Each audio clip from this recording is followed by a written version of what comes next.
You are watching the Week 10 Waiver Wire ad show on YouTube. My name is Smitty. You're watching the Fantasy Football Show. We're breaking down every single name you see on screen. Your Week 10 Waiver Wire ads. Things are getting crazy. The waiver wire is getting pretty thin, but there are a few names that might help you go the distance and a couple crafty picks that I have lined up for you to help you maybe sneak out a win or two in the coming weeks as you try and vie for a playoff spot. And we'll talk about, what you might want to do trade-wise a little bit. Tomorrow's the buy low, sell high show right after the game. Don't miss it. You guys know I go live right after the game, or I drop a live premiere. As soon as the game ends, we talk Week 10 buy low, sell high tomorrow. But we'll talk a little bit tonight about who you might want to trade for if maybe you're coasting. You've got enough wins to lock a playoff spot down. Maybe you make a good move that other people can't make. Or if you are hurting badly, what move do you make if you need to get a win? Let's break it all down. The Fantasy Football Show begins now. This is the Fantasy Football Show with your host, Smitty.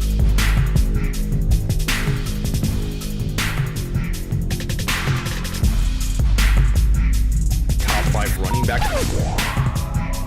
You're watching the Fantasy Football Show. Smitty. Take a lap. What is going on, party people?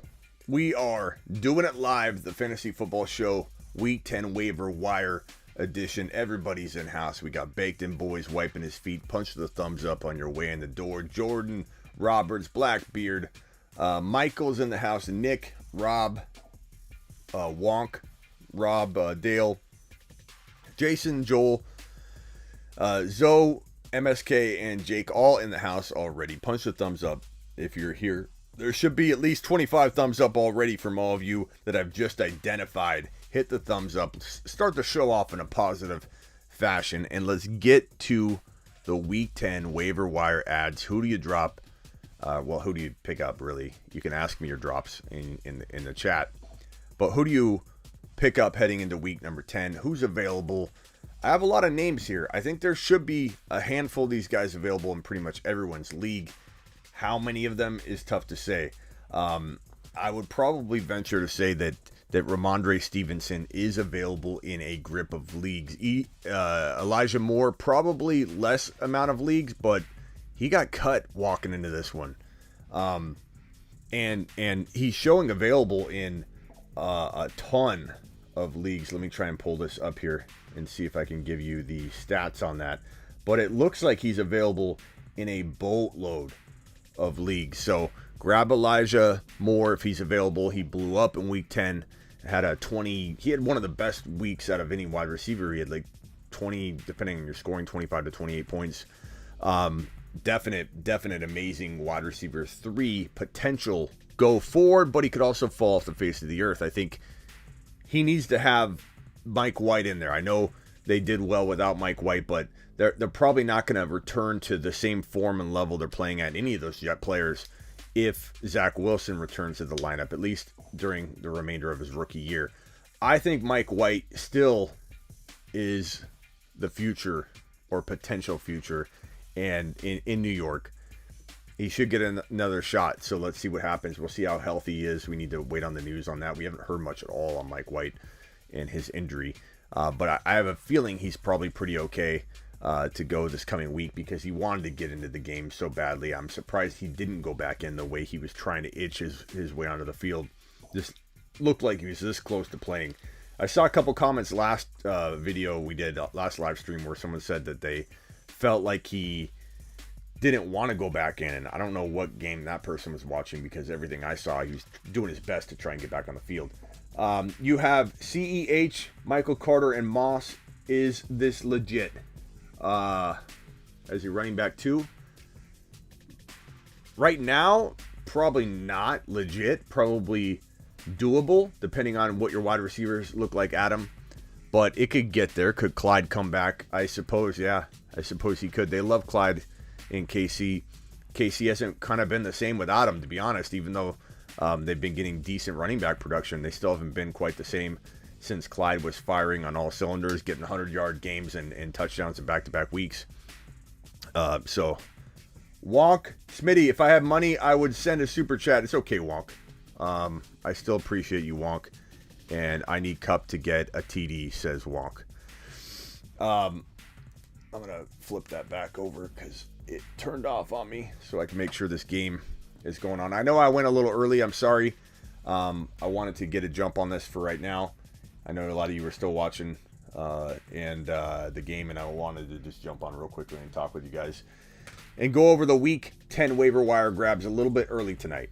Smash the thumbs up. Appreciate that, David. Okay, let's break it down. So Elijah Moore is definitely the top waiver wire grab for Week 10. Available in, I was going to look that up, and I got sidetracked. Elijah Moore available in 60% of leagues, which is that's a high number. So I don't want to hear, Smitty, none of these are available in my league. That's a big number. 60% is a big number. And that includes redraft. I imagine Dynasty. I imagine in redraft leagues, it might be way higher than 60%. I'll keep you updated. There's still 9 minutes left in the game. Henderson taking that one about 2 or 3 yards. What's Hendy's stat line look like right now? Let me pull that up real quickly. Henderson is tough to figure going forward because you wonder what value does he hold? Is he a wide receiver or a running back 1, or is he the top of the running back 2 caliber? You'll hear different answers from different people depending on what he does in this game. I think he could either fall into the very, very top spot in the running back 2 category, or he would be at the tail end of the running back 1s. But I'm curious to know if you guys view him as a total running back 1 or just a poor man's version of a running back 1. Andrew Silva with the super chat. Thank you. I'm plugging the plug on. You're pulling the plug. You're plugging the plug on Mahomes. He burned me twice already, and no faith in that offense. I think you mean you're pulling the plug. You're plugging the plug. That means that you're gonna have a little faith in him moving forward. So you're pulling the plug, right? Ayuk last week. Should I trade high now? I would trade him high if you can. I don't think anybody's going to give you much for him. Should you trade Jacobs? I would trade Jacobs for DJ Moore. Sure. If you need a wide receiver, definitely would look to do that. Stafford back to pass. Stafford, boom. Connects with who else than Bobby Trees, Roberto Trees. Give me Elijah Moore at the top waiver wire spot for week number 10. Give me Rhamondre Stevenson, maybe at 2, maybe at 3. You could put Peoples-Jones here. I like Peoples-Jones a lot. He was kind of a crafty wide receiver play for me this week. You could put Gainwell back on the list right here or leave him off. Stafford, oh, look at that. Oh, my God. That would have been an amazing catch by Higbee. Drake has been playing good lately. Ty Johnson's been decent. Freeman looked really solid in week number 10. But is it Bell?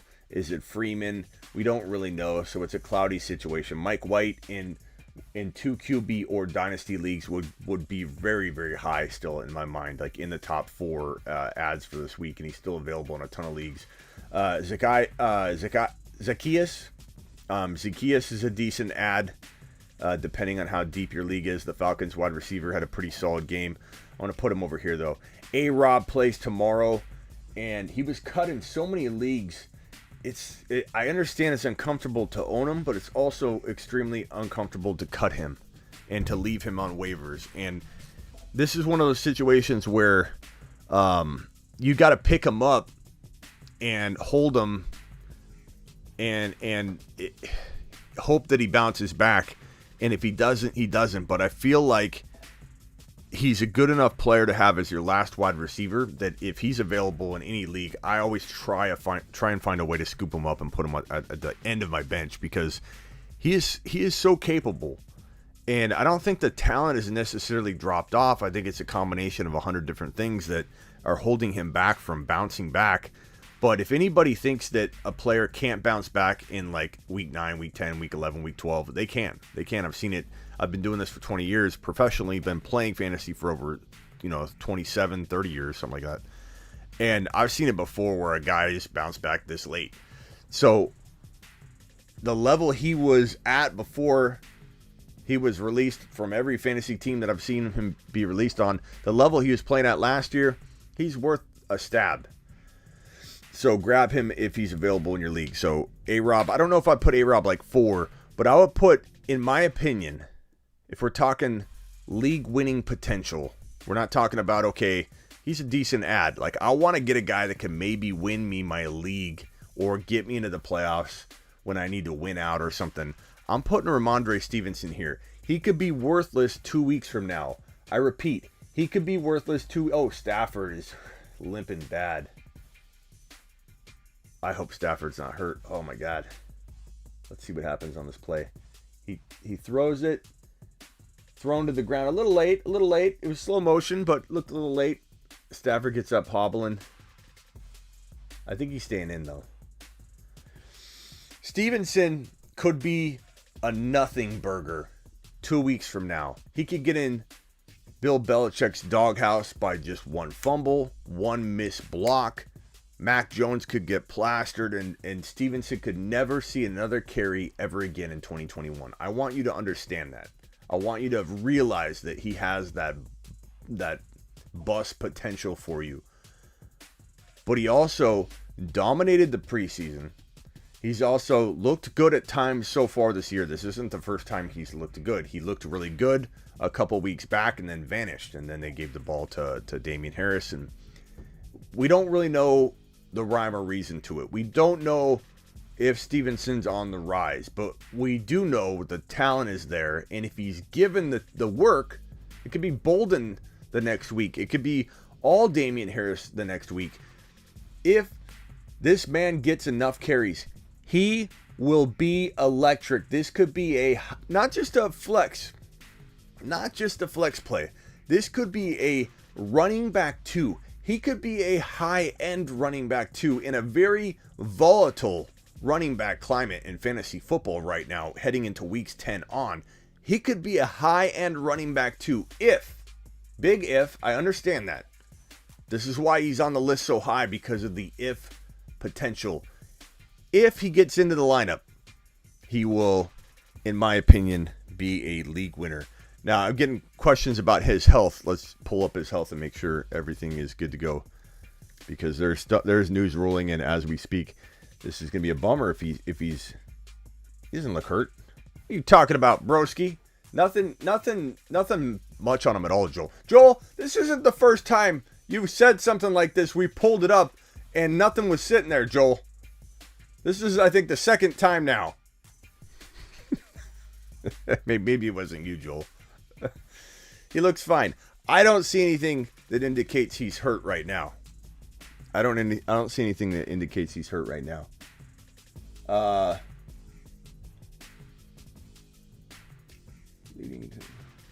me see if I can find something else. Hold on one second. Stevenson. Hold on. Joel might be onto something. I think he got hit in the head, got kicked in the head by somebody. He was leading the team in rushing up to that point. Designation ended up. Stevenson also added 2 receptions for 44 yards. So he did get kicked in the head. I don't know the extent of the injury, and I don't know if it's going to be anything big. But Joel, good looking out. Take a lap, Smitty, for doubting Joel's Kung Fu waiver wire news ninja skills. Take a lap. Take a lap. Take a lap. Take a lap. But I don't see it as a big issue right now. But he did get kicked in the head.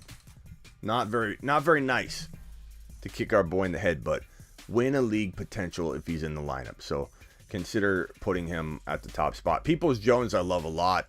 I could go Peoples-Jones. I could go Gainwell. Gainwell and Stevenson are very much in the same bucket. You know, Stevenson and Gainwell, neither one is guaranteed a thing. Neither one's usage indicates anything about next week. We just have no clue if Gainwell's going to get a lot of work or not. We have no clue if Stevenson's going to ever touch the ball again, or if him getting kicked in the head is going to keep him out the next contest. We don't know. But what we do know is that Stevenson and Gainwell have a particular set of skills they've acquired over a long career, skills that make them a nightmare for defensive backs out there looking to contain them. Two very, very versatile running backs with very, very good receiving and rushing skill sets. Both these guys are receiving potential PPR. Not monsters, but mini monsters. Baby monsters. What's up, Walk? I love you too, pal. Tanner, Jordan Howard worth a pickup? Yes, he is. And if I don't have him on here currently, I will add Howard. Because he did have a little bit of a game there. A decent little outing. We'll put Howard on here too. I thought I had him on the list, but we'll put Howard over there. Gainwell and Stevenson, if you don't need a wide receiver, I could put at 2 and 3 or flip them. I could put Gainwell at 2 and Stevenson at 3. These guys have a lot of potential. It's all about potential at this point for me. If I'm picking up a guy right now, I want a guy that can be a home run swing. And I don't care if I've got to wait a week or two, and I don't care if I've got to cut him. I don't care if I'm wrong. I'm going to take a swing. I'm going to take a stab. And the two guys that have the most bang for the buck on this entire board are these two guys, but they also come with absolutely zero guarantees. So I want you to totally know that. We're deep diving here, and we're talking about players that have no guarantees whatsoever. Peoples-Jones I'll put right here. I'll put these guys together, clump them together. Peoples-Jones, I'll probably say that A-Rob, for me, is a guy that I feel has home run potential. He's got a lot of bust potential. He might never, ever put it together this year. But I feel like if he did, this would be one of those huge moves. So I can kind of put all these guys in one bucket and say, this is my top waiver wire clan for week number 9. I'm week number 10, heading into week number 10, coming out of week 9. And that I like a lot of these guys too. And Mike White, again, if it's a 2 QB league or a dynasty league, even if it's a 1 QB dynasty, put Mike White over here. Okay, in redraft, 1 QB, no.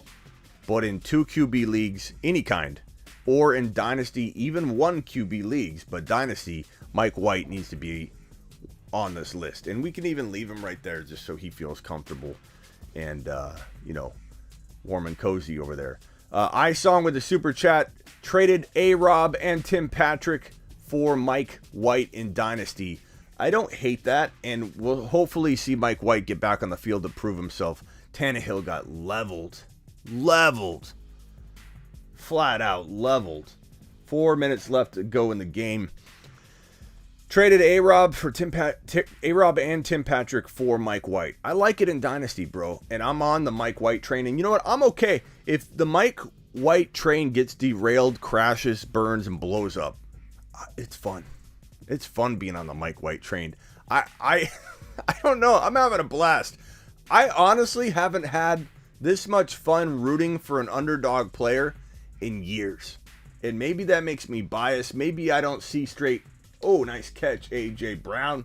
Maybe I've got Mike White goggles on. I wish I had a pair of goggles on. I wish I had a pair. I could make a pair of goggles real quick. Let's make a pair of goggles real quick. I feel like I got Mike White goggles on right now. And I'm not ashamed to admit it. Craft time. How do you guys want these big glasses to look? Like old man glasses? Mike White goggles. Let's see what Mike White goggles look like. I imagine they look a little bit like a ski goggle. And let's see. And then we'll fold this. We'll make a little like that. Go like that. We'll tape this up. We'll make little Mike White goggles. I don't care if I'm wearing Mike White. I was good at crafts as a young boy, and I don't think anything's changed. I think I am a crafty man. I am a crafty individual. Miss Smitty might not agree, but that's okay. I am always pretty crafty. What's up? Tony overrated? I mean, I've been talking about Tony not maybe feeling all that secure for a while now, and he's been everybody's favorite like wide receiver darling lately. And to be honest, Tony just, has been a head case on top of being, potentially an injury risk. So I haven't been super sold on Tony. I do think he's an attractive ad even still because there's that potential. Unleash the Dragon. I don't know if I have that sound right here. I should. I need to get it back on here. Okay, so these goggles, these are the Mike White goggles. I probably should have left that. Yeah, I should have. I think I made these wrong. Okay, just we need 2 more pieces of tape, and I think we're good to go. Smitty, I'm about to break out my cage, and let's dominate. I don't know what that means, bro. I don't know what that means. You're about to break out your... Smitty, I'm about to break out my cage and dominate. What does that mean? Okay, here are my Mike White goggles. My Mike White goggles. Got 75 of you in here. Punch a thumbs up if you don't mind. It helps the channel out. I mean, I'm making goggles live on the air here. Mike White goggles. I haven't had this much fun rooting for an underdog wide receiver. These are actually straighter than my other glasses, which I sat on. These are my Mike White goggles. When I get excited about Mike White and I start talking about Mike White, I'm going to put these on because I can't see clear. I just get too darn excited. AP touchdown. He looks tough running the ball. I mean, he's still, for a 36-year-old, he's still got burst. He's still got a bunch of speed. He's still got some power upon impact. I'm really digging the Adrian Peterson vibe right now. I know it sounds crazy. He's 36 years old. These are a little crooked. Anybody a goggle expert? I should have left the middle part, though. They kind of get in the way. All right.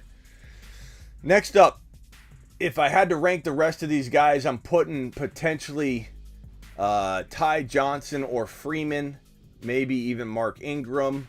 Probably not Lev Bell, but maybe Drake. Maybe we'll put Mark Ingram below that. Jordan Howard. We'll put Ingram here. Zacchaeus right here. Lev Bell. If I'm missing anybody, please let me know. If I'm missing anybody. Adrian Peterson, if he's still out there, he might still be out there. So I'll put AP on the list right now and make sure that people know at least to pick him up. But Adrian Peterson should be on this list. We'll put AP over here if for any reason. That's my waiver wire order. Elijah Moore, Rhamondre Stevenson, and Gainwell. 2 very home run, high risk, high reward running backs to add that guarantee you absolutely nothing. Could be nothing 3 weeks from now. Could be unbelievable 3 weeks from now. We just don't know. Peoples Jones, number 3 or 4, if you include these two being 2 and 3. The goggles should be a prize for whoever wins the door league. I don't know if I'm giving these bad boys out. I feel like I should have left the piece in the middle though, like that. I think I need to tape the goggles here.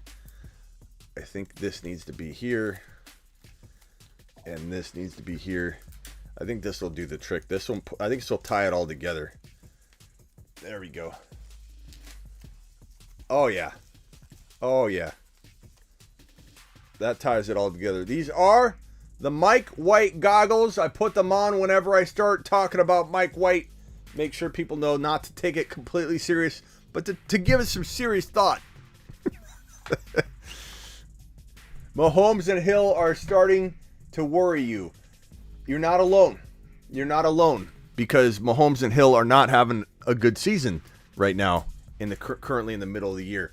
But I will tell you, they're going to be on the potential buy list walking into tomorrow night's video.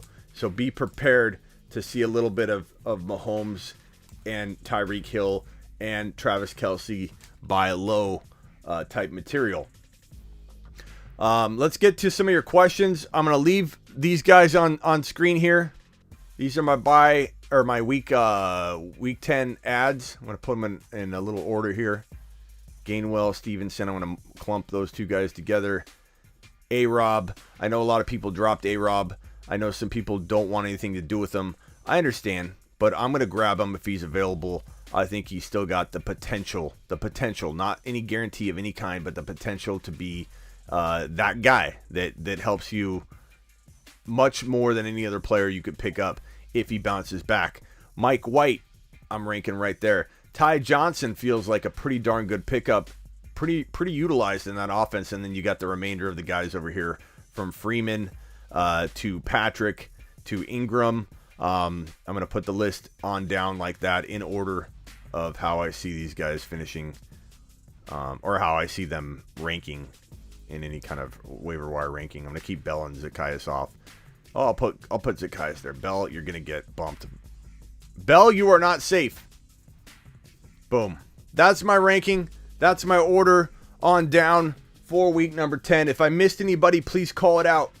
I'd love to know if I forgot somebody or I'm not thinking in a certain light about a certain player that might be available in a certain league. So please let me know. Smitty, do you think Kevin successfully snuck his burrito into the 49ers game? That is probably one of the best questions I've been asked all night. There is a gentleman, Kevin. I hope Kevin's watching right now. Kevin, if you're watching, please update us. But Kevin said that he super chatted me and he said, do you think I'll be able to sneak my food into the stadium? And I maybe I was a little harsh because I was like, I don't know, bro. What are you talking about? What stadium? The man was just asking a simple question. And I responded, get a burro, wear whitey tighties, shove the burro in your pants and walk in and just say, what are you looking at? And see if you can sneak your burro into the stadium. I wonder if he got it in. We don't know. Trade CMC for Deontay Johnson and Eckler.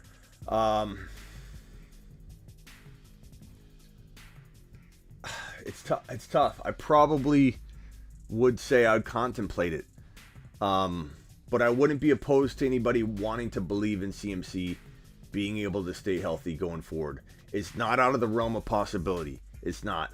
I still am of the thinking that trading CMC is better than holding on to him because his value is pretty high. He just played a game, had 100 total yards, and didn't get injured as far as we know. So my guess is that his trade value went up from what it was previously. So I'm going to say you're probably going to be able to get more. So I'm going to say turn this down and play hardball or keep him.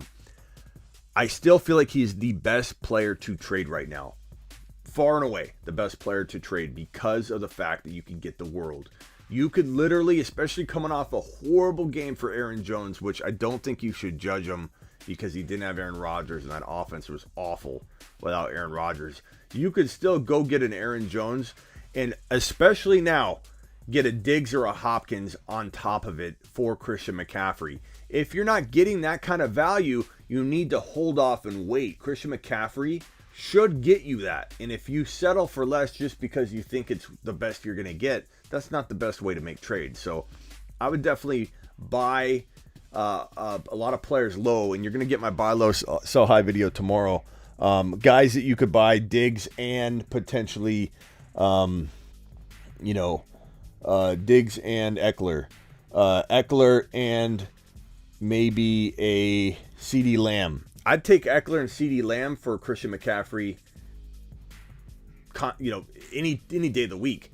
Cooper Kupp, I bet you coming off this game, unless Cooper Kupp drops a little fire here in the final minutes, Cooper Kupp, his current stat line in this game, God, this has been a crazy week. How are the Titans 28-9 up on this Rams team that's 7-1? The Cardinals are going to be the only team that is got just one loss. My Cardinals. Cooper Kupp has 10 catches for 89 yards, which is still a good game.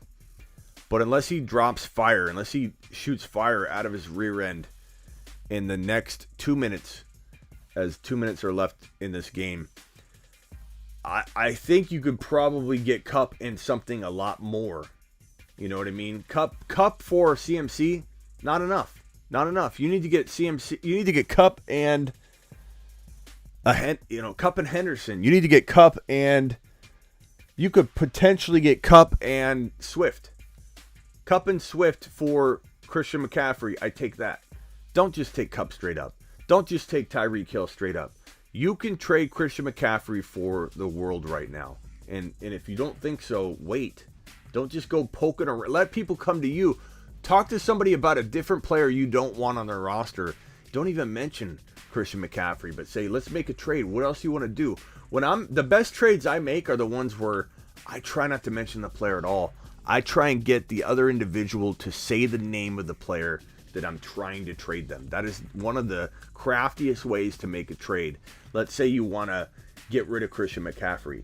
You continuously talk about different trade ideas like, hey, what about, let's say the person is, let's say they have Swift, Cooper, or Kupp and Swift. Let's say you're going after Kupp and Swift on their team. And let's say they also have Mahomes. So throw a couple real low ball offers at Mahomes, ones that you would be gladly, willing to accept. And he shoots them down, okay? Throw a couple offers for another player. He shoots them down. You maybe inquire about Kupp or you inquire about Swift, but you ask him, well, if I was to come that way, what would you want from my team? Make him say Christian McCaffrey. That's half the battle, is making the other person think the trade is their idea. If I come to you with a trade offer, whether two things are happening. If I come to you, let's use Joel as an example. Let's say Joel thinks he's better at fantasy football than I am. And maybe Joel is, okay? I come to Joel and I say, Joel, I want to trade you Henderson. Two things are going to happen. Two things are going to go through Joel's mind. Two things are going to play out. One of two.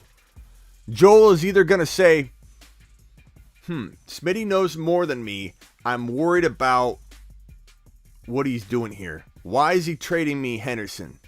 I don't think I'm going to take him because I don't want to be made to look a fool later. Because in this scenario, and I'll flip it, don't worry, Joel. In a minute, you're going to know more than me, okay? I'm going to flip the script on it. But in this scenario, Joel doesn't want to be made a fool in a deal that he didn't come up with that I'm trying to offer Joel. Okay, Joel, take Henderson. And in this scenario, let's say I know more than Joel. Joel's going, I don't know why he's asking, and I don't want to go down this road. I don't know what's going to happen to me. I don't want to get laughed at. I'll get in the elevator on Monday, and people will start pointing at me. You're the guy that took Henderson. So Joel backs off, doesn't want to do the trade. In the only other scenario where Joel, let's say, knows more than me, or in his mind, he feels he knows more than me about fantasy football. If I go, hey, want Henderson? Joel wants it to be his idea because he in his mind, he knows more than me. Let him talk about Henderson. Let him bring Henderson up. A lot of you keep saying, I can't get rid of CMC. I can't get rid of CMC. I guarantee you a lot of you are out there going, what do you want for CMC? What do you want for CMC? It takes a little more craft and a little more hard work to get somebody to play ball with a trade than to just offer the player up all the time. What do you want? What do you like on my team? You got to be out of your mind if you don't say, well, I'd be interested in CMC. What do you want for him? Like, of course, you're going to poke around at it. McCaffrey just dropped 100 total yards. You would definitely entertain buying low on CMC. So that's your way in, is what do you like on my team? Make the individual say the name Christian McCaffrey. Aaron Jones, your running backs are Aaron Jones and Henderson, says Anthony. Hendy was so terrible tonight. He's still playing, pal. Don't say was. He still got a shot. He still got a shot to punch in a touchdown. Look at that catch by who else than Roberto Trees. Punch the thumbs up if you just joined us. Appreciate you. Howard has running back one ability. I don't think so, bro. I don't think so. I wouldn't call him running back one material. I know you're saying on his team, not in fantasy. I think he won't stay healthy. I'm gonna go with Gainwell eventually getting a hold of that job. But it's tough, Gainwell's very cheap, so he's low risk to go after. So is Howard, but I just don't know that Howard's gonna stay in that spot. He could. Trust your gut if you feel like he could. I'm down 141 to 107 with Najee and Deontay. You think you got a shot? Yeah, you got a shot. I mean, depends on your scoring, but sure, they could both drop a combined amount of fire. They could equal that. Best polls says, would you trade Waddle and a 2022 third-round pick for Hopkins? Oh, my God. Okay, here. Is Henderson going to score here?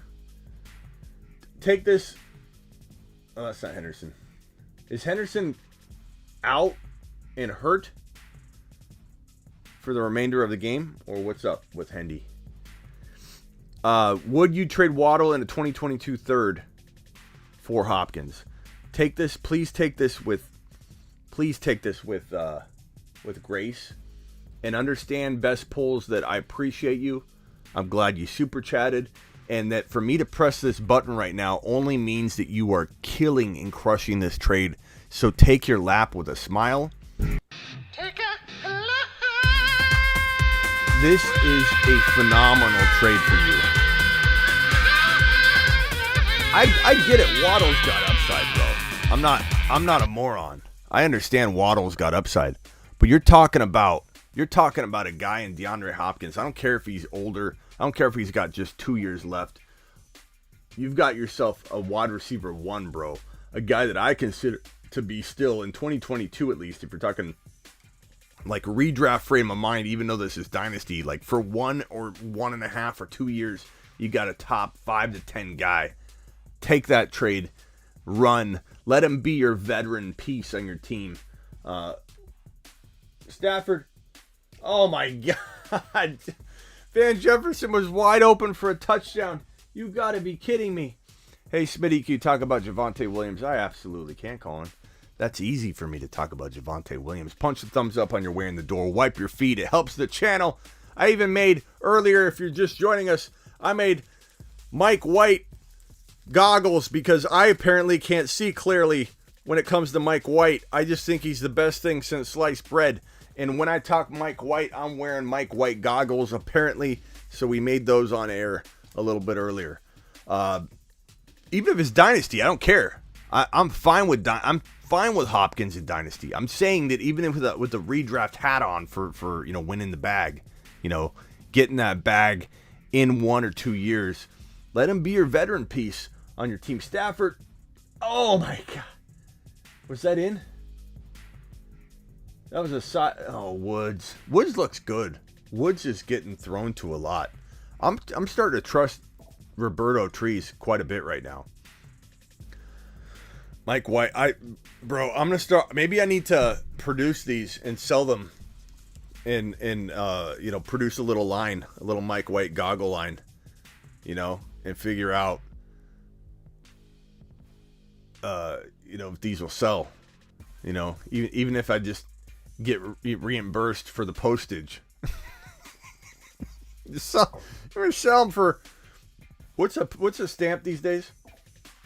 What's a stamp? How much is a stamp? I don't even know. I don't even know what a stamp costs these days. Well, somebody tell me what a stamp costs. Stafford. Good thing I got my glasses on. Stafford. Sidearms it. Michelle. Sony Michelle. Where is Henderson hurt? How much is a stamp? Has someone got an answer for me? How much is a stamp? What the hell happened to Josh Allen? I don't know, Snakes. This is a bad week for everybody. I don't want to hear one complaint about one specific player. This was the death week of all weeks. I literally had on my text line, where's my HeySmitty.com? On my HeySmitty.com text line, HeySmitty.com, order my one-on-one advice. I literally had 35 cents. Okay, I might sell these for 35 cents. Mike White goggles. Thank you. Appreciate that, Robert. At HeySmitty.com, I can't tell you how many text messages I got at halftime, or like even the third quarter of the morning games, or even after the game. They trickled in all day where people said, hey Smitty, I can't believe this week screwed me. I'm going to lose. I've got 65 points and, my kicker left, or I've got 65 points with Van Jefferson left, or I can't tell you how many people DM me a screenshot of their roster saying they got screwed in week number 9. They can't believe it. It's over. I might as well just pack it in. And then about, I don't know, a quarter or maybe a half hour later, I get probably in about 50 to 60% of the cases, I get another DM with a screenshot. Never mind. Look at my opponent. They ended up winning 71 to 65, 65 to 64, 68 to 67. Like, everyone's scoring like in the 60s and 70s and 80s this week. It's a horrible week. This is the week of death for fantasy football. But people are crawling to the finish. So, don't feel like you're the only one that had a really bad week or you had a handful of really bad players. Oh, man, he's dropped. I forgot you can drop kick the onside. Very nice. Very nice coverage by Julio Jones, knocking the bad boy out of bounds. 28-26, 24 seconds left. Tennessee Titans going to win, go 7-2. Which, does anybody understand the ramifications of the Titans winning this game? They're more likely to win, to not only lock a pretty high playoff spot in eventually, but they're going to probably grab and secure a wild card spot no matter what. Which means that Derrick Henry ain't getting rushed back in the final week or two. If for any reason he could potentially come back early, I want everybody to understand that the record that the Tennessee Titans have will play a factor in whether Derrick Henry is needed in the final week or two. If for any reason Derrick Henry is going to come back, the Titans continuing to win is not a good thing, I don't think, for Derrick Henry's chances for coming back. The better their record is, the more likely they want to get him fully ready to go, be very cautious, and walk into the playoffs. So if anybody has high hopes of Derrick Henry playing, you're probably rooting for the Tennessee Titans to start tanking. Otherwise, they will not rush him back.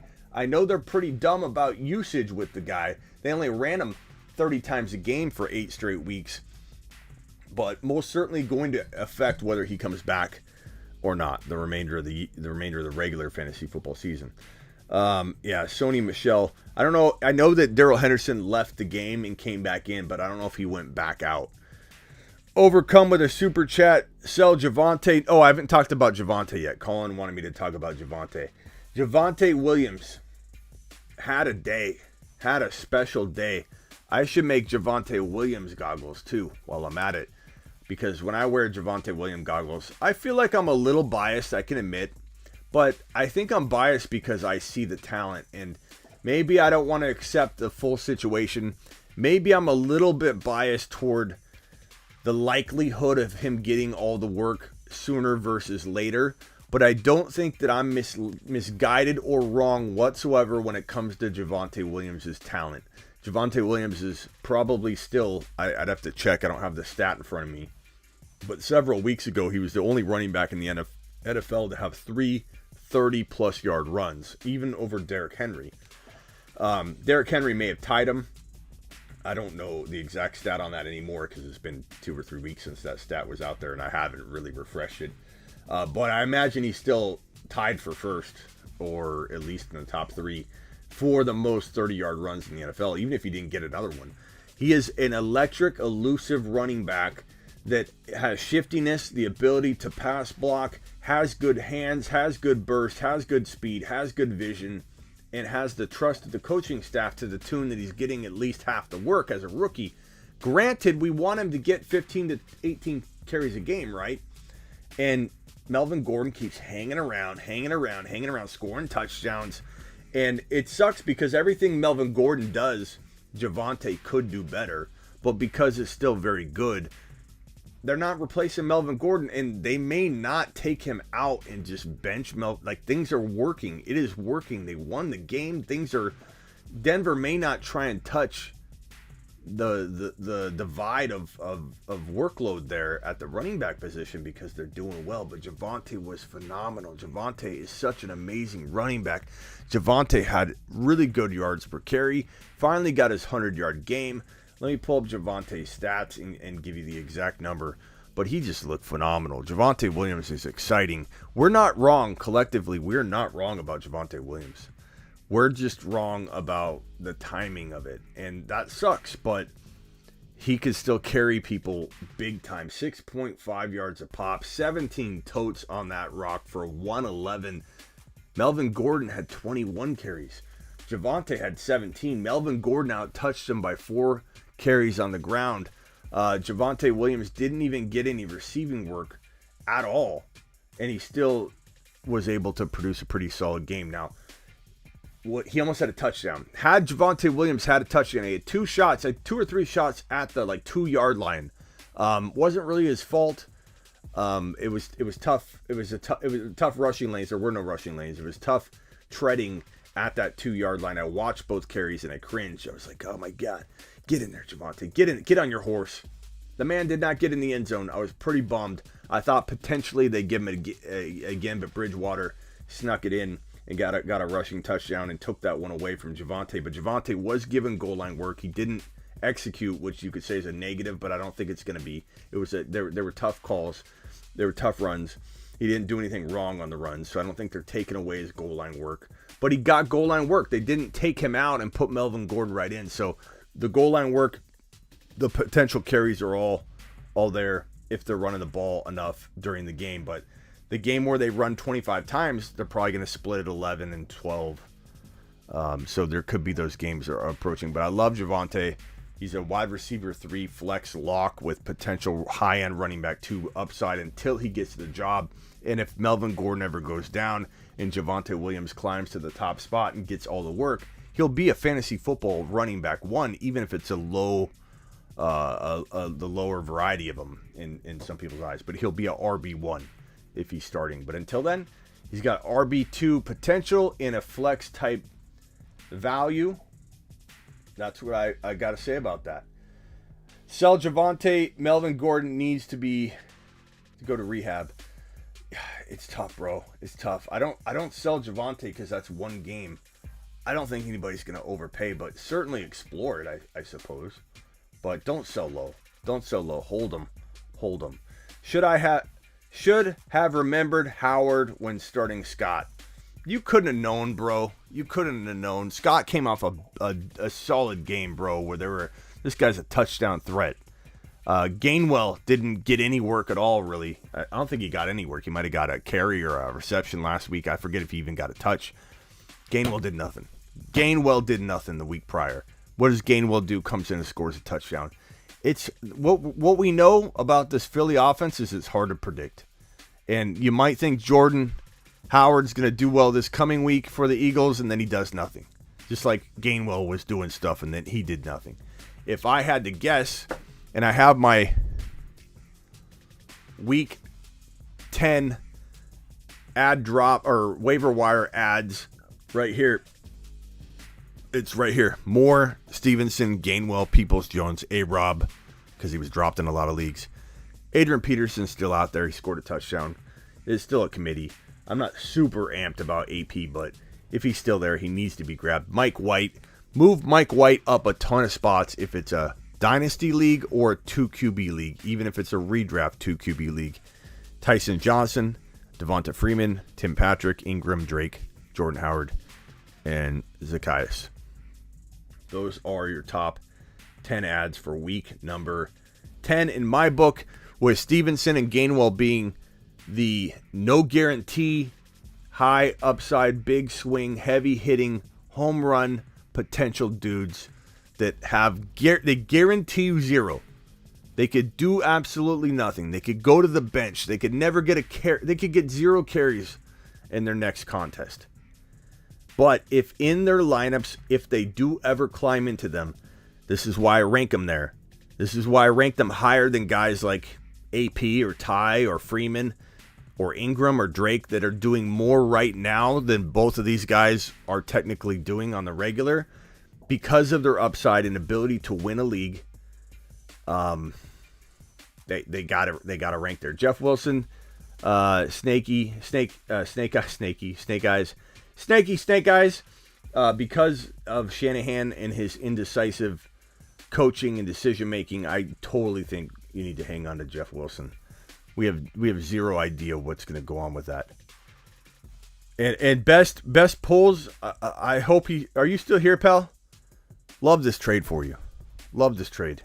I hope you didn't taking a lap offensive, bro. It's an honor to take a lap on this show. 65 points in one league. Anyone in the chat have less? I have so many people that DM me with a 65 and 70 point total league, bro, and I've got a handful of 70s, handful of them. I probably have a 60. It's a crazy week. I have one where I blew up. Everything kind of lined up, but there are so many busts this week. Players that did not perform well, that are not long-term season long busts. You know they're going to bounce back. The Aaron Jones, the CeeDee Lambs, the Devontae Adams, the Aaron Jones, the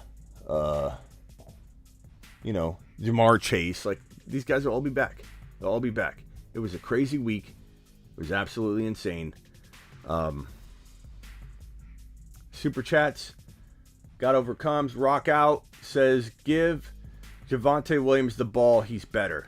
Says Rock out. Appreciate you, Rock out. Overcome. Talked about Howard. Joey. Should 4 or 6 teams make the playoffs in a 10-team league? Honestly, I think it's better when 6 make it, because it makes people fight longer in the league, bro. You cut it off to 4, people stop playing like in week 10. And for me, that's bad for a league. I'm not worried about a team that slips into the 6th spot versus a 4 that beats me. Like, if I'm scared of potentially more teams being in it, why am I playing? You know, accept the challenge.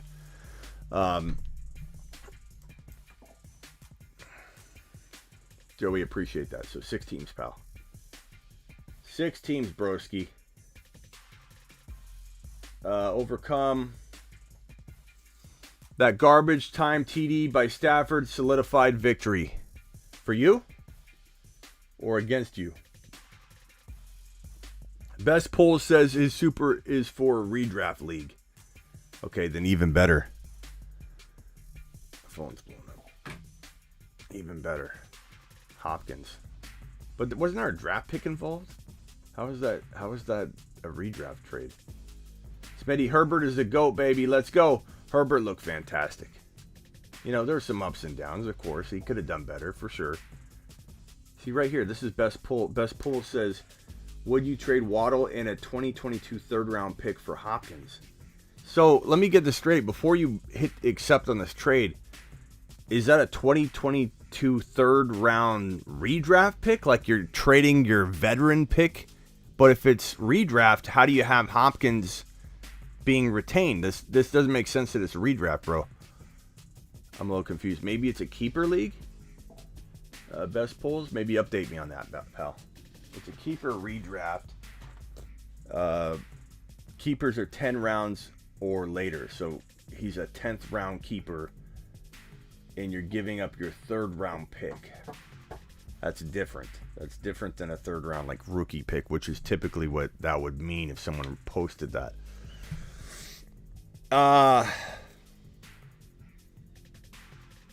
Still a yes. Still a yes, because I'm drafting Hopkins easily in round 2 in 2021 with even more ease in round 3. I'm okay losing the 3rd rounder to secure Hopkins. I think Hopkins will be fine for another year, bro. Take that trade. Take that trade. I still like it a lot.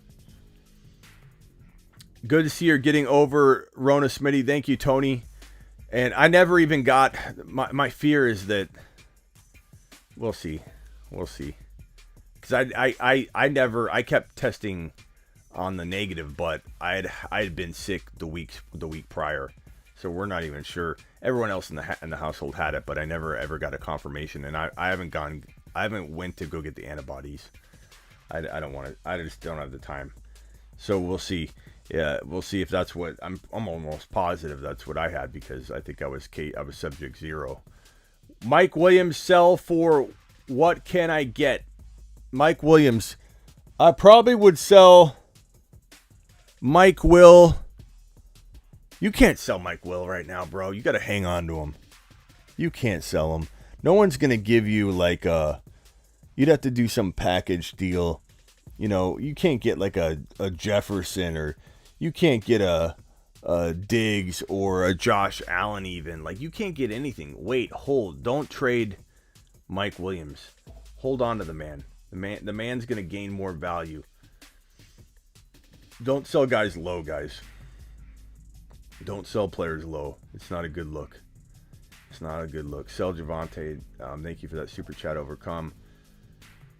Garbage Time TV. I think I answered all the super chats. I think I'm caught up. Told you. Wob. Rock out. Another super chat. Josh Allen under 10. Shaking my head. Better day will come, though. Yeah, that was an awful game. Keep in mind, he did this last week, but he did bounce back and have a big week. Or a big quarters 3 and 4, and ended up with 3 touchdowns and close to 300 yards in just like 2 quarters, essentially. And this is just a bad week for everybody. I mean, it was a horrible week. Elijah Moore was like the number 1 wide receiver. This is a bad week.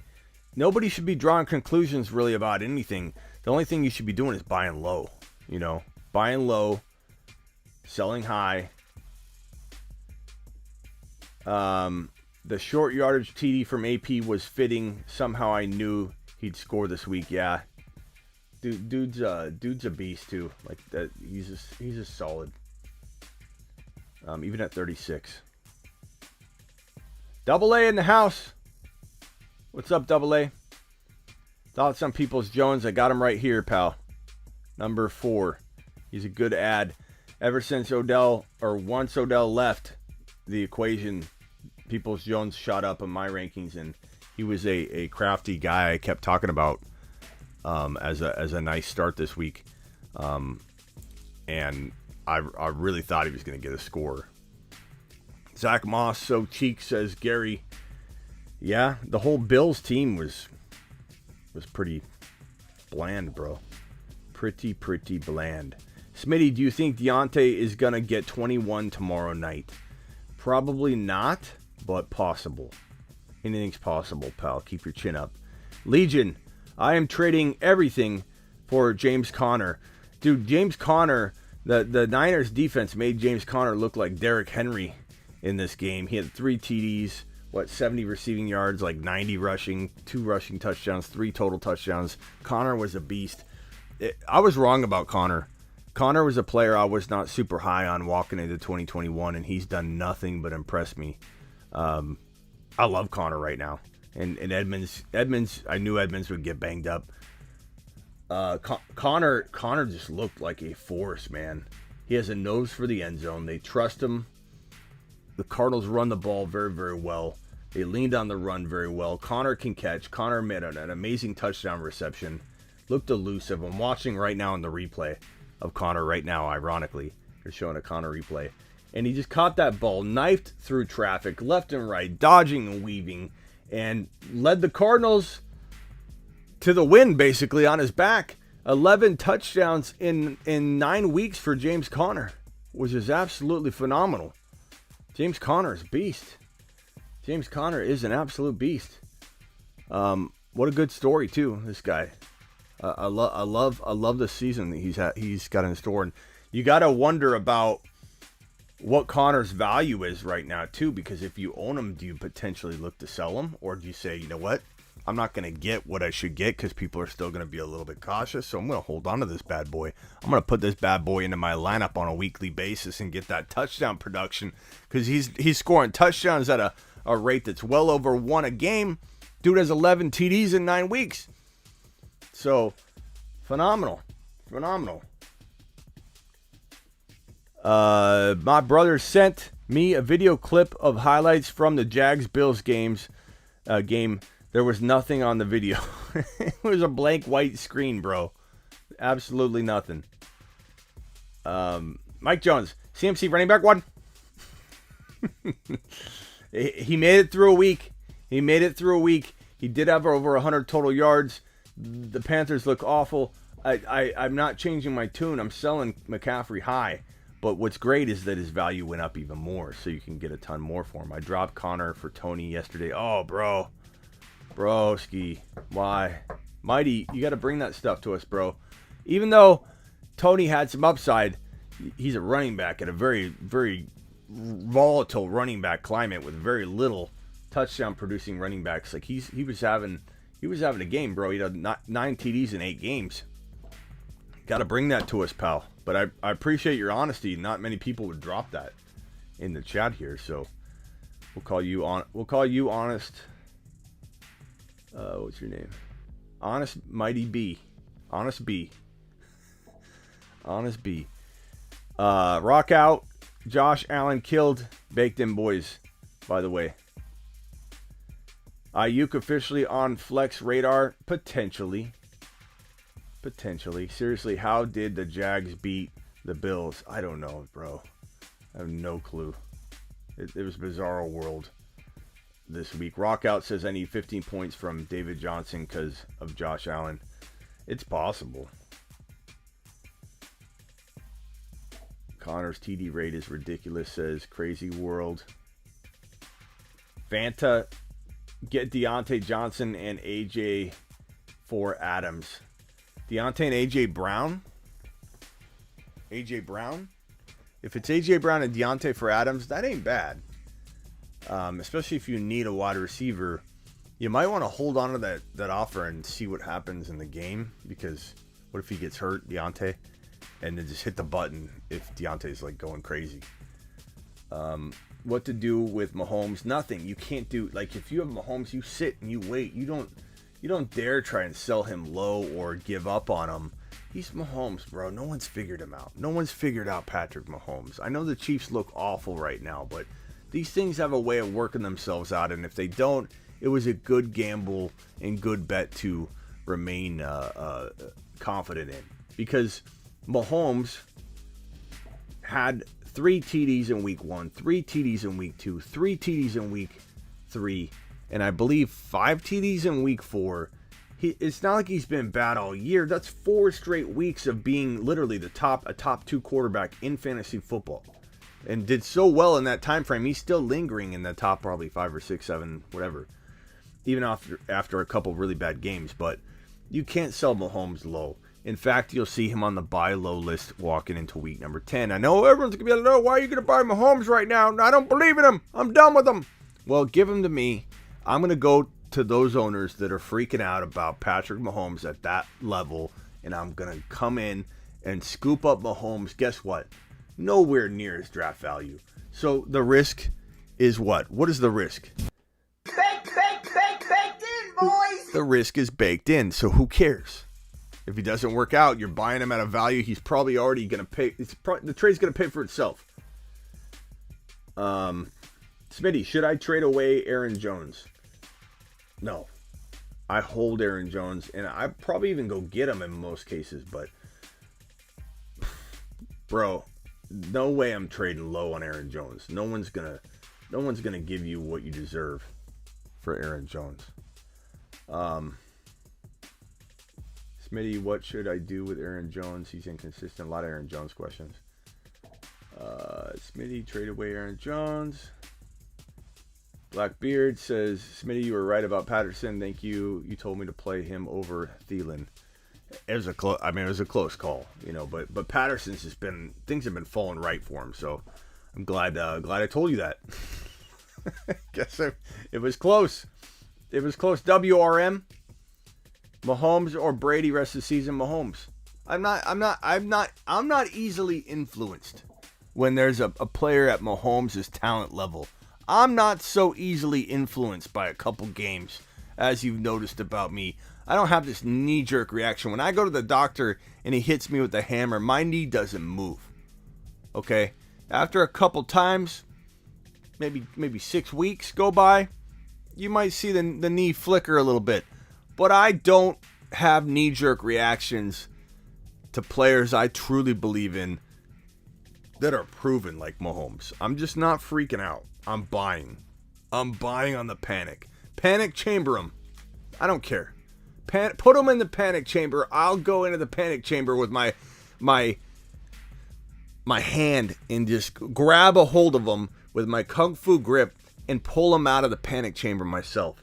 I'm going to take Patrick Mahomes under my care and put him on my lineup, put him in my lineup, and run him out there as my starting quarterback without hesitation. I wouldn't even consider putting him on the bench. And I have a feeling I'm going to get a bunch of Smitty. Should we?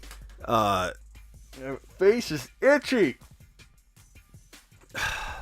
We're going to get a bunch of Mahomes start bench questions on Thursday and Friday and Saturday. And it's going to drive me nuts. I'm just going to have a button that says no. A button that just says Mahomes. Mahomes. Lamb. Mahomes. Lamb. Because I have a feeling we're going to see nothing but Mahomes and Lamb questions. Literally the entire show. The entire shows of Thursday, Friday, and Saturday. Just nothing but people saying, should I start Lamb? Go ahead. Getting lambed. Getting lambed. Miss Robeson is going to tell you that all day, Friday, Saturday, and Thursday, if you ask me whether you should bench Lamb or Mahomes. And yes, Lamb did get lambed himself this week, but a lot of people got lambed. You know, if Lamb was the only one to get lambed this week, I'd be a little more panicked, okay? But a lot of people got lambed. A lot of people. And when I say a lot, I mean a lot. I mean like 60% of the league. Go ahead. Getting lambed. I'd say about 60% of the league got lambed, as Miss Robeson, who is a real follower of ours, a real part of our community, the Bruce, we call him, Bruce Robeson, the Bruce, his mother. That's his mother. She is the author of... Baked in, boys! That is Miss Robeson, and she was grateful. We were grateful. She was awesome enough to send us that clip, which we can play one more time. That is going to go down in history as probably the best clip on the show. Go ahead. Getting lambed. Lambed. Miss Robeson is advising that was half the league in week number 9. Just an awful week in general. Bills got lambed. Aaron Jones got lambed. Adams got lambed. Jamar Chase got lambed. CeeDee Lamb got lambed. Josh Allen got lambed. Zach Moss got lambed. Everyone got lambed in week number 9. We're going to call week number 9 the Lamb week. Everyone got lambed. We all got lambed. Let's be honest. I got lambed. You got lambed. We all got lambed. It was Lamb week. Hyde going to be worked more into J-Rob's situation. What did Hyde end up finishing with? Let me pull it up. I don't even know what Hyde's stat line ended up being. I know he did. I know he was utilized, but what was his stat line? 21, 67, 3.2 a pop. 1 catch for 6 yards. Not really, bro. No. I mean, that's getting lambed, too. He got lambed, too. Everybody got lambed. Everybody got lambed this week. Joel, do we have concerns for Zeke's injury? Yeah, so a little bit, Joel. I'll get into this more tomorrow night on the live stream, but, you know, there is a time and a place where we adjust and adapt. And I'm telling you to sell McCaffrey. I might be telling you to sell Zeke Elliott. I don't sell him low. I still like him a lot. If you can't get rid of him high, you hold him, you play him, you thank him, he scores, he does well. But I'm a little bit worried about Zeke Elliott. I'm a little bit worried about everybody, but like Cook and Madison. You know, so I'm going to talk tomorrow a lot about selling high on Zeke if you can. Not that I give him away.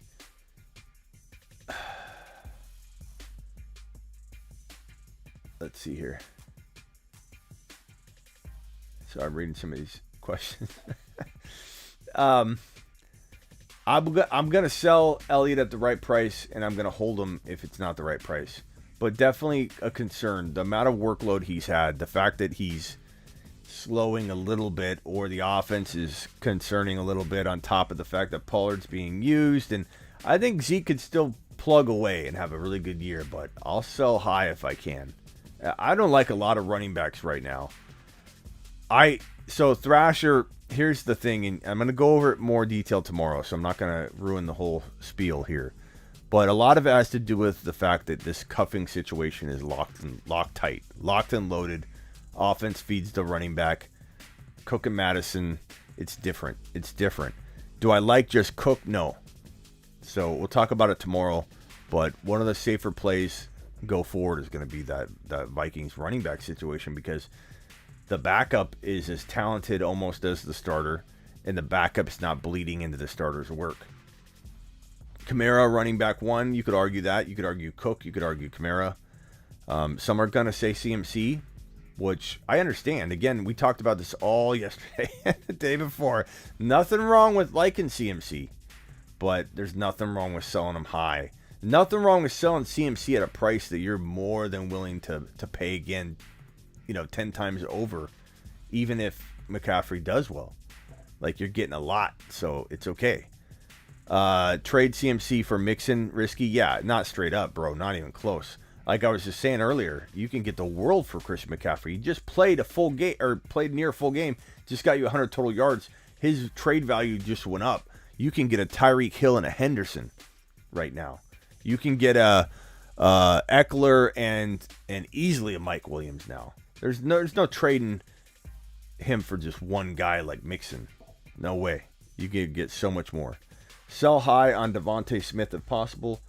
If you can sell high, sure. I like him a lot in Dynasty, but if we're talking redraft, and I know this is a redraft league, Mark, because I'm in this family league of yours where I get lowball offers all the time. Somebody sent me some garbage trade offer this morning, and I was barely waking up, and I was kind of opening my eyes, and I saw an alert on my phone, and I looked at it. I'm like, what the heck is this? I look at it, and it's some crappy offer, and I just remember saying out loud, like, oh, God. Oh, God. Mark's league. And I just took my phone and just threw it out to the side. And said, oh, God. What kind of offer? Send me an offer like that in the morning before I've had my breakfast. So, yeah, so high. You're worried about Zeke, but not worried about Aaron Jones. I didn't say I wasn't worried about Aaron Jones at all. I'm worried about all running backs, bro. But I'm worried about... Aaron Jones looks solid. It's Aaron Rodgers was in the game, bro. Aaron Jones is going to be fine. He hasn't slowed down or anything. He looks really good. He's just... Sometimes you're worried about his workload or usage, right? Zeke... I'm a little worried about Zeke in general, a little bit more than Jones. Yeah, physically worried about the injuries or the carries adding up. I'm just saying I explore selling Zeke high. And you can sell Zeke pretty high still. This game won't deter too many people because the Cowboys didn't do anything as a team. So many people might not associate the bad game that Zeke had with just him. They'll be like, okay, the Cowboys, in general suffered. Whereas Aaron Jones, I think so many people are worried about him. His trade value is lower. He's a lot lower ranked than Zeke. So Zeke, you could sell Zeke at like a top 6 or 7 overall player value. That's pretty good, cash in. I'm not saying I sell him low. I just, I explore selling him high. Like if you could get this week, before this week, you probably could have got like a I don't know. You probably could have got... maybe you could have got like a Jefferson and a Cordero Patterson for Zeke Elliott. You know what I mean? And now how would that look? You'd love that. A.J. Dillon is a beast, says Zach F. Rolling with Javonte over Gibby until further notice? Absolutely shake and bake. If you're not first, you're last, pal. Cup had a slow day. Gets 20 points. That's true. one of Cup's worst days of the year during week 9, the week of death for fantasy football. Cup on a slow day still got you 20 points. Would you consider trading Eckler for Najee? I'd rather have Najee, but it is arguable. They're featuring Dylan Moore. They didn't really mess up and lose Aaron Jones to injury while A-Rod was out. Yeah. Trade Hill and Higbee for Cup. Hill and Higbee for Cup. You could argue that, but of course you'd take Cup. And Higbee's not like as long as you could get a backup tight end, I think a lot of people would probably take Cup, bro. So, yeah, go get Cup. Cup's been on fire this year. Hill's got the potential to hang with him or beat him, but let's not kid ourselves. Cup is doing it. Hill is not. The Chiefs are not. I think the Chiefs will turn it around, but Cup is doing it. So Cup. Cup's the answer, pal. Hopkins for Cordero. Wide receiver, Deontay Johnson chasing Keenan Allen. If Cordero's running back wide receiver capable, it's a very decent move because Hopkins is hurt. If Hopkins wasn't hurt, I wouldn't even consider it. But I'd be okay with that if he's dual position. Smitty, I need a running back. Who can I get for either A.J. Brown or McLaurin? A.J. Brown and McLaurin. Maybe you could get Hendy, Swift would be the top two that I would consider trading for. Work for what you want. Thank you for the super chat, pal. Trade Damian Harris and Amari for Diggs. If you have the depth for it, you also have Keenan Allen and McLaurin. My running backs are CMC, Dalvin Cook, Barkley, Booker. Yeah, I would. You're definitely paying a lot. But I think it could be worth it with your depth. Appreciate you, Mike. Under 100 points in 4 out of 5 leagues. Have Chubb. He is a beast, says AA, especially with Kareem out. Who are your top 3 running backs for the rest of the season? I'm going to go with Cook, JT, Kamara as my top 3 backs rest of season. But, I could, ask me tomorrow and it might be a different order of those 3. Honestly, I could put JT 3 and Kamara, 2. I could see myself struggling with it each week. And I think it'll change. I think end of the year, one of those guys won't be in there. That's just the way fantasy football is. Good question, though. I have Najee, JT, and Cup carrying my team. Well, yeah. Those guys are beasts, bro. Elijah Moore, rest of season, wide receiver 3 material. I would say until Mike White's out of the lineup. So, for right now, Elijah Moore, rest of season, sure. Smitty trading away James Conner. Smitty, I just traded away James Conner last week. What did you trade him for? What did you trade away, bro? What did you get back, Bateman is the real deal, says Zach F. What was his final stat line, Bateman? The Bateman. Bateman dropped. See, Dalvin Cook only had 110 yards and 17 carries. No touchdown rushing. And he had 3 catches for 12 yards. Very, very, not mediocre, but to the standards of a Dalvin Cook owner, they're probably not blown away. Bateman's the real deal. 5 catches for 52 yards, bro. I guess this week that is the real deal. I guess in this week 9 of horrible weeks, that is a monster. 52 yards. Absolute beast in week 9. Do you remember the week? It was week 9 where Bateman exploded and was a top 5 wide receiver. Wasn't that the week that no one pulled in more than 60 yards? Yeah, but he was still number 3. It was Bateman. He did it live. What about CD? There's Tannehill's dad. Somebody asked about you, where you were. What about CD? What about Aaron Jones? What about Adams? What about Josh Allen? What about, everybody. did bad, bro. It's not just CeeDee Lamb. There was nothing but horrible weeks, broski. Justin Herbert balled out with 38 points. Attaboy, Garrett. Appreciate you being here, Garrett. Mark Cleveland. Yes, again, I would sell high for people just joining. Josh Allen, no Lamb involved. Do we have a concern about Zeke's injury?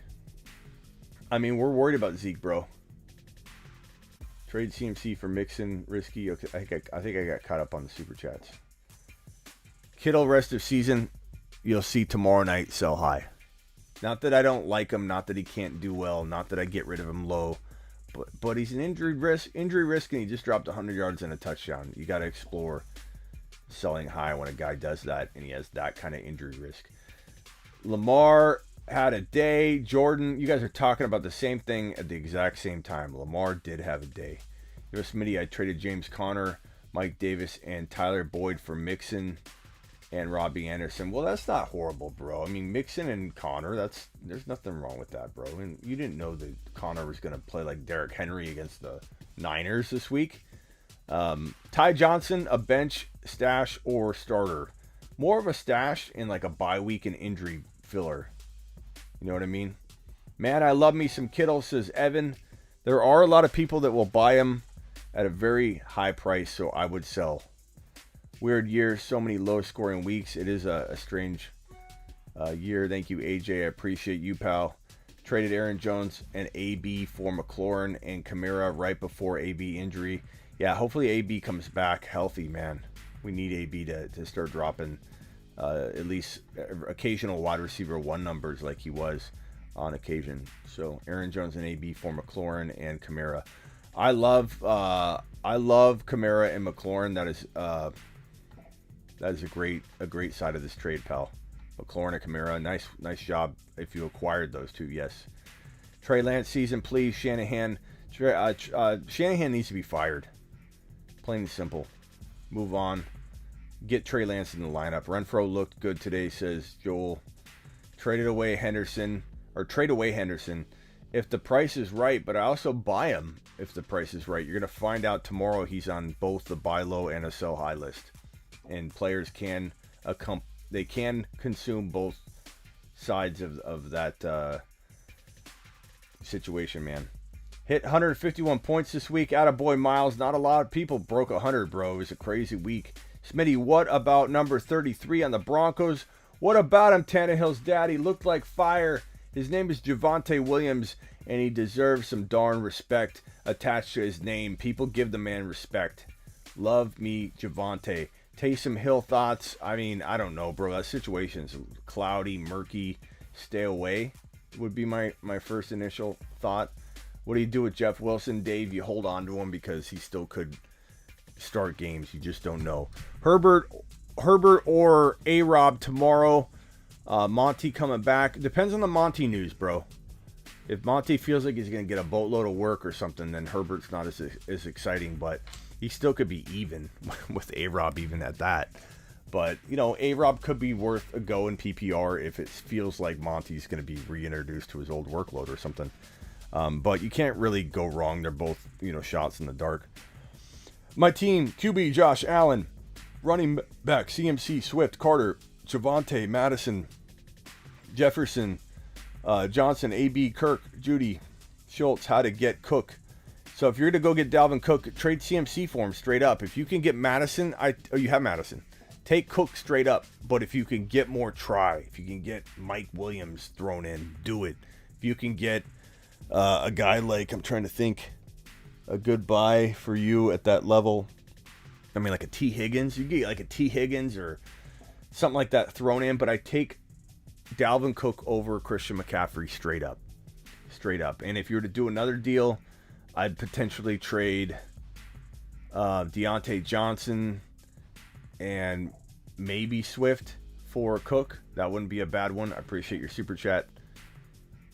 Question, Adrian Peterson is back and maybe keep him at least on the bench next week. Yeah, I mean, I'd retain AP, and he's on this list right here, pal. This is the waiver order for week number Let me put this in an order so people know. Elijah Moore 1. Stevenson, we're going to put number 2. Let me go ahead and do this so people don't get confused.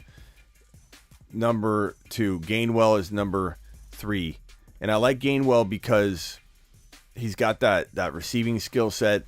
He scored a touchdown. He was utilized early in the season. He was forgot about last week, so everybody then just dropped him. They said, "Screw it, I'm not gonna roster a guy that that should be 5 that doesn't even get any work at all." So he got dropped in a lot of leagues. People gave up on him immediately. They didn't even give him the benefit of the doubt. They just said, "I'm dropping this man." They call Kenneth Gainwell. He no longer is going to reside on my squad, and so he became a free agent in a lot of places. So go check your waiver wire. That's the list so far. Elijah Moore, Rhamondre Stevenson, Gainwell. These are risks. These guys could get you nothing in the coming weeks. You got to know that. You got to accept that. You got to understand that. And then, you just know that these guys are big home run hitters if they get into their lineup as a starter. Peoples-Jones is a great wide receiver 3 moving forward. A-Rob got cut in a lot of drafts, so I'm picking this guy up and stashing him. I don't care if he's had a bad year. He's still a talented guy that if the situation turns around, he'd be a great bench wide receiver to throw into your wide receiver 3. AP looked good tonight. He could score touchdowns. Mike White moves up way up here if it's a 2 QB league or a dynasty league. Even if it's a 1 QB dynasty league, he still goes up into this range because of that dynasty value. If he's the real deal, I still like him a ton. Should I grab Odell Beckham Jr. for a bench stash? Yeah, I mean, it depends who you're cutting, though, bro. I already tried CMC straight up for Cook, declined. I'd even add a little bit, rock out. But this was your team. Swift and Deontay, Cook. I mean, you could throw AB in potentially. Obviously, Bateman. I'm throwing Michael Carter. You could throw in. I don't throw in Javonte. I probably don't throw in Deontay. That's just I'd entertain it, but I don't think I'd do it. Judy, I would give away. Schultz, I would give away. I don't know that you're going to be able to retain him very easily. When you own Dalvin Cook, you're excited about Dalvin Cook. When you own Christian McCaffrey, you're probably excited about. People don't like to trade these big guns when they have them too often. Depends on White. Yep. Depends on White. 100 people. Oh, Smitty, a thumbs up. Still get it done. Joel wants you guys to punch a thumbs up. We got 193 people in here. Between 193 and 250 people in here. The least you could do for your boy Smitty and the Fantasy Football Show is punch that thumbs up. We've been live for an hour and a half doing our thing. Smitty, thoughts on changing to someone else's father rest of season? I would go with Mike White's dad, Tannehill. That would make me really happy. Or you could go with Cordero Patterson's dad, Cordaly's dad. Cordaly's dad would be great. So no faith in Zach Wilson. It's not that I don't like Zach Wilson. It's not that Zach Wilson can't climb into a good place somewhere else or even with the Jets if Mike White fails. But Mike White doesn't mean to. I mean, look at Rivers and Breeze, man. There's going to be those scenarios. Those happen.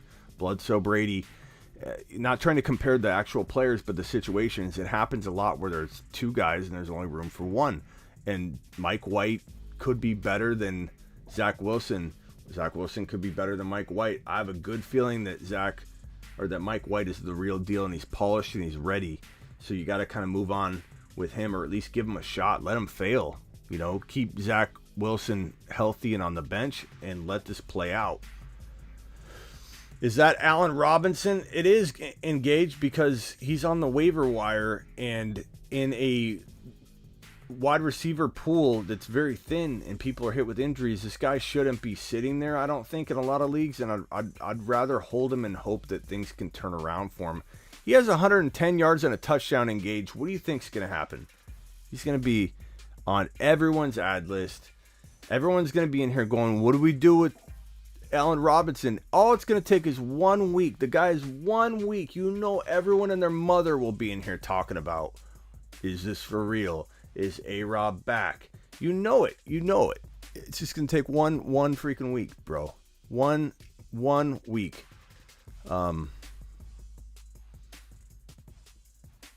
I think Moore will get more targets no matter the QB. They're making plays for him. Yeah, but you know what's... Let me tell you the difference. The reason the reason Elijah Moore is doing well, the reason the offense is doing well, is because they have LaFleur up in the box. And he didn't want to be on the sideline calling plays, but that was Zach Wilson's request, and he's not comfortable there. The offenses look like crap. And I know it's partly because of Mike White, but look what happened when Mike White went down with Johnson, what's his face. They still moved the football, bro. He had, what did he have? He had a pretty darn good game, bro, for a guy just stepping in. Josh Johnson had 317 yards, 3 TDs, and 1 INT.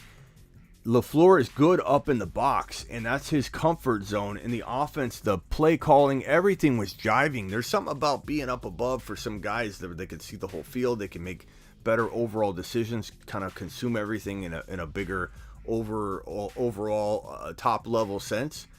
And I think that's a big reason why Elijah Moore did well, not because of anything else other than it allows him to get creative in the ways that I think work for him. Offense is pretty darn solid right now, no matter what, considering what it was. So give me Mike White, give me LaFleur in the box, give me Elijah Moore moving forward. I'm excited, bro, about Mike White. That's why I made these Mike White goggles that I'm gonna wear from now on when I talk about Mike White. Put the goggles on, and just kind of admit a little bit, like be a little honest with you guys, and just say, look, I'm wearing the Mike White goggles a little bit. I realize I got a little bias going on. And I'm okay with it. I'm having fun. I haven't been this amped about an up-and-coming guy that no one wants to believe in, that's dirt cheap. He's free on waiver wires and nothing to lose. No risk at all if this doesn't work out. I'm not going to feel sad or feel like I misled anybody or disappointed any of you. If he doesn't work out, he's costing all of you virtually nothing. He's exciting. And I'm okay being a tiny bit biased toward him. Maybe because I'm loving the situation, but I don't think that my ability to see it clearly is interrupted at all. Even if I'm wearing the trusty goggles, it doesn't make me feel like I'm misjudging anything. I'm a little excited about Mike White, but I feel like it's justified in the talent and with my eyeballs seeing this man on the field, knifing through defenses, making sharp and concise decisions. Quick release, good accuracy, good ball placement, good understanding of defenses, good understanding of his reads and how to check down properly, which Zach Wilson didn't know how to do at all. It was hero ball, throwing up to his first target, boom, first target, boom. Wait, do I throw to my first target or not? Okay, bounce pass. Like, that's Zach Wilson. I'm not saying I don't like Zach Wilson. I still like him a lot. He's got to progress a lot. But Mike White's there. Game came down to my Higbee up by 9 points versus his A.J. Brown, finished 130 to 120. Bridgewater saved my rear end. What are your thoughts on Mike Evans and Swift rest of season? I think both of them are very crafty buy lows, which means I like them. It means they're a little undervalued right now, but going forward, I like them. So I'm going to poke around and try and buy them low. So good position to be in if I actually want to buy them. But not overvalued to the point where you could probably sell them high. But that's okay, because you'll want to hold them. They're good holds anyways. Carl, what's up, Smitty? My bench is a nightmare. Who would you trust in a flex? Boyd, T.Y. Hilton, Boston Scott, or Mike Davis? Probably... God, what did Boyd do this week? What did Boyd do? Back there. Let me see if Boyd... I don't even know Boyd's line. I have no clue if Boyd even did anything. That's why. I don't see him. Oh, wait, no, hold on. Boyd. Oh, 1 catch for 11 yards. Oh, this is a dilemma beyond dilemmas, bro. A dilemma beyond dilemmas. T.Y. Hilton, Boston Scott. I mean, what did Mike Davis do? I know he was He's not looking good for a little while. Mike Davis. Didn't he fumble the football? Carelessly holding the football like it was a piece of paper on a plate. 9 carries for 13 yards. Oh my God. 1 catch for 5 yards. Can I say I'm not answering this, Carl? I mean, I know you super chatted, so I feel like I got to give you an answer. But these are awful decisions, bro. Is there anybody here you could grab that feels like I'd rather pick up Stevenson and start Stevenson over every one of these. I'd rather pick up Gainwell and start Gainwell over every one of these. And I'd drop Hilton. And if I have to pick, I'm going Boyd. If you're forcing me to pick, I'm saying Boyd, bro. I'm going Boyd. Zinski with a super chat. Zinski says, are we picking up Lance? Is it Lance season now? I'm picking up Lance in the right set of circumstances, even in redraft, but it's got to be a bigger league. Can't be a small little league where you got, some decent options on the bench. I still think Mike White could compete with Lance in my mind. Even if Lance was anointed the starter, I like him both these guys, but Lance does need to be scooped up, and that's a good point. We need to put him on the list. Trey Lance. It's a really good point. Trey T. Lance. We'll make this red. Put it on screen. Do it live. We'll put Trey Lance there. We'll put him tied with AP at 6. I'm going to sneeze.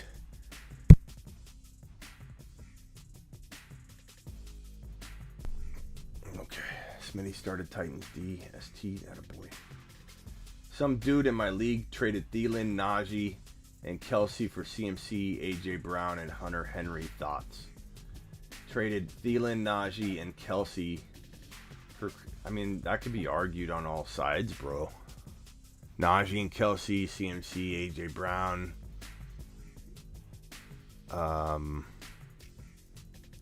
Thielen's maybe a little bit better than Hunter Henry, obviously, but you could argue either side's better than the... You said some dude in my like almost like it was a bad trade. I thought at first when I was reading it, the way that you worded that at first, but it's pretty arguable. I don't think Boyd did anything either. 11 yards is what he did. 11 yards, 1 catch for 11 yards. Would you do CeeDee Lamb for Josh Allen? It depends on the situation, but most certainly I would take either over the other depending on the team needs. So it's a very even trade. Here you go, Smitty. The deed has been done. The deed has been done. The deed has been done. Sorry. It was a little small where I was reading it. The deed has been done. What's been done? What deed did you do, Matt? Oh, Matt Ryan's dad. I don't like... Why are you picking like bad players though, bro? Like no one wants Brissett's dad or Matt Ryan's dad. Like, can't you pick like a cool player like Cordero Patterson's dad or Cordaly's dad? Like, why is it gotta be Brissett and Matt Ryan, bro? Thank you, Smitty. I won my week. Thank you for answering my super chat yesterday, for telling me to start Mitchell. Well, Bam, I don't know what your other option was, but I'm glad it helped you. I appreciate you. What's up, Ramos? Appreciate you being here with your fire emoji. My benches, I have Dylan, Madison, and Javonte. Nice. Pick a cool player like Colt McCoy. Colt McCoy's dad. At least that would be a little bit better. But yeah, Matt Ryan's dad, like what a boring dad. what a, no offense, Matt Ryan, but what a boring dad. Matt Ryan's dad. Like, I don't want to hang out with Matt Ryan's dad. I barely want to hang out with Matt Ryan. Like, that's boring, bro. And you're the dad. Like, what's going on here? Matt Ryan's dad. Smitty, I am Cordero. I'm saying Cordero is Matt Ryan's dad. Matt Ryan's dad. No, bro. That doesn't do it for me. Because Matt Ryan is not Cordero's dad. It doesn't make sense. It doesn't make sense, bro. You just got to pick the player's dad. It's better. It's better that way. Smitty, trade away Mike Williams. No. What are you going to get from Mike Williams? He had a mediocre game again, and everybody was doubting him already. Crazy. Don't send him packing. You won't get anything that's worth it, bro. You won't get enough for him.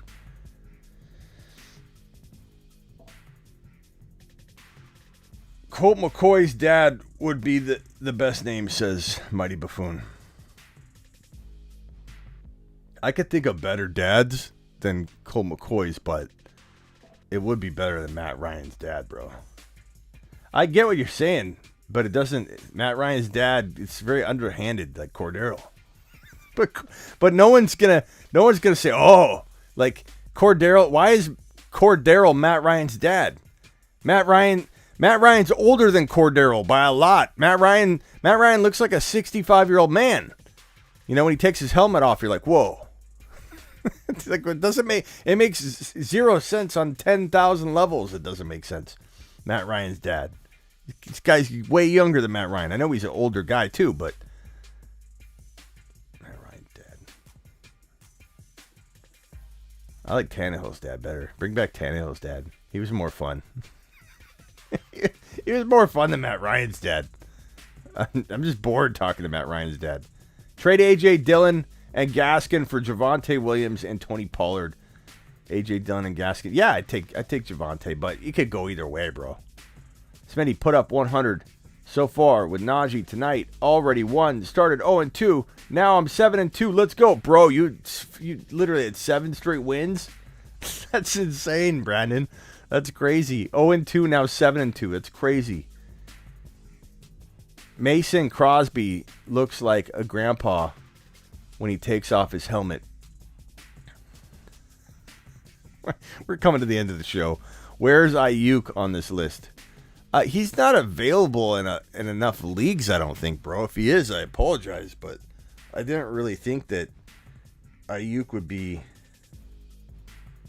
Let's see here.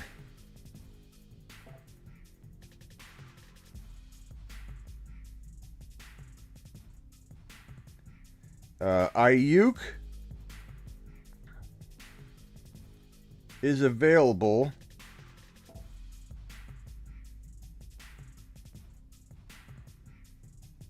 Yeah, he's owned in like 75% of leagues, so worth mentioning. It's a good topic for discussion, Nady, but kind of not available in a lot of leagues. And, you know, sometimes I get flack when people are like, bro, Ayuk's not on waivers in my league. Can you give me a better list?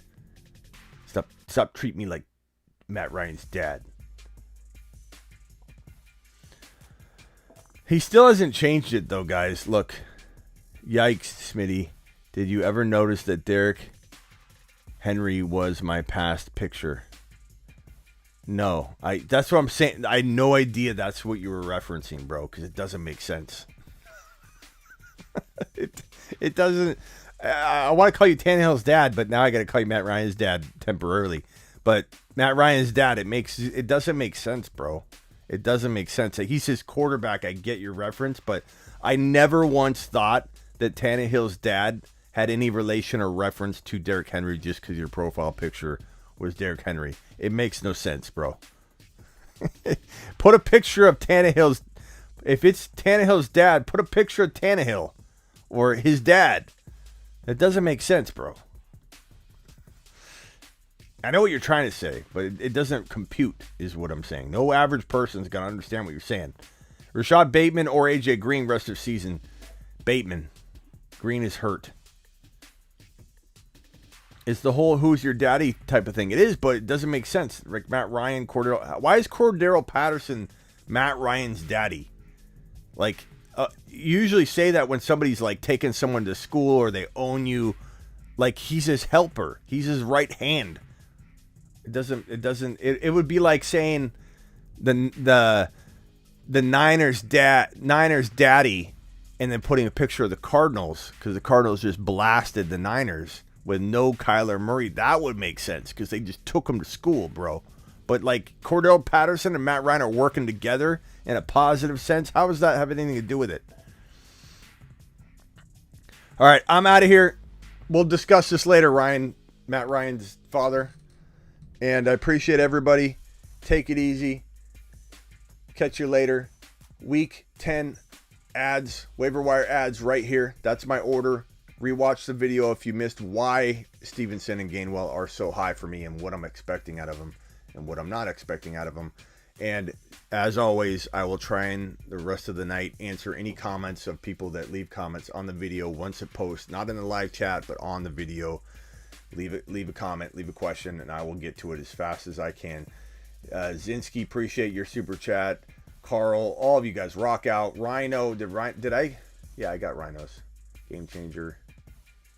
Higby up by 9. Brown, yeah, I got that one. Thank you all to everybody that super chatted. And I will see you all later. Leave a comment.